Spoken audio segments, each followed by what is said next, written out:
Cruelty versus competence. Today, Mike Barnacle on MSNBC had a prescient statement that I think everybody needs to listen to.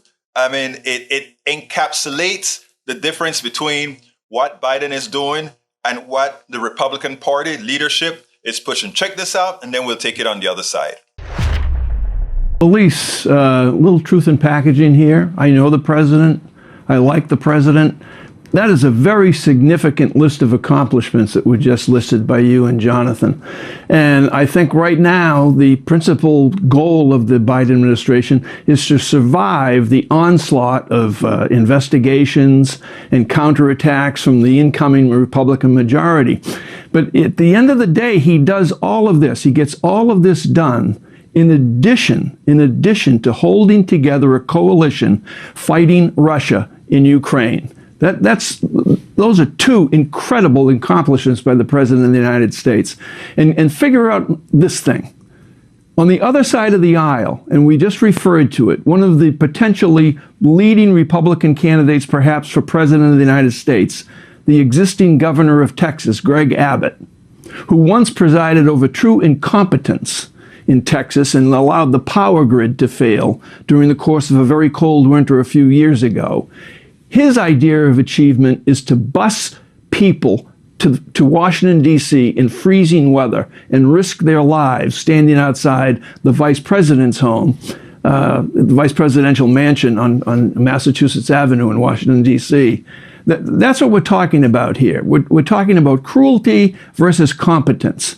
The Republican proven cruelty and the president's proven competence. So folks, again, it is cruelty versus competence. Cruelty versus competence. And it is difficult as hell when you have a party whose base tenets is based on cruelty. When it comes to not giving health care to those who need health care that's already paid for, cruelty. When it comes to not giving given to mothers and fathers the ability to have family leave so that they can get a job that pays them well, cruelty. When it comes to not being able to have just family leave so that if something goes on in your family, you know that you haven't lost your job, or you know that you will be able to be held whole, cruelty. We can go policy after policy after policy which Republicans stand against. Student loans, forgiveness of student loans after the banking industry has pilfered them decade after decade. Cruelty. So let's be clear here. The things that progressives, the things that even Democrats in general want to do for our American people, for American brethren, from all of our American brothers and sisters, are things that show competence, things that show humanity.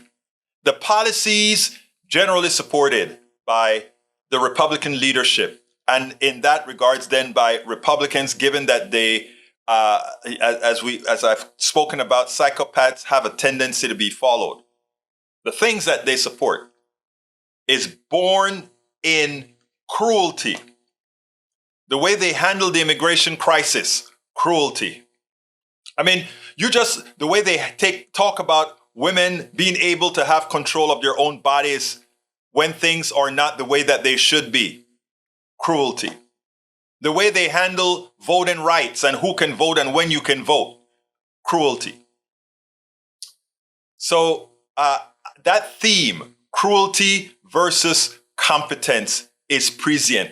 And I wish more of us would remember to use it in that context. Cruelty versus competent humanity. We spend a lot of time deconstructing the news, trying to parse it into a form that everybody can understand. We try to find those little nitpicks where it flies above the fray, etc. If you really like these videos that we do, I want to ask a big favor. Please go ahead. Number one, subscribe to our channel. And number two, please join if you can. Thank you so kindly for watching. Keep watching. Please remember to share. We must populate the entire internet with our progressive message, a message that we know is what most Americans say that they want. So help us, please join.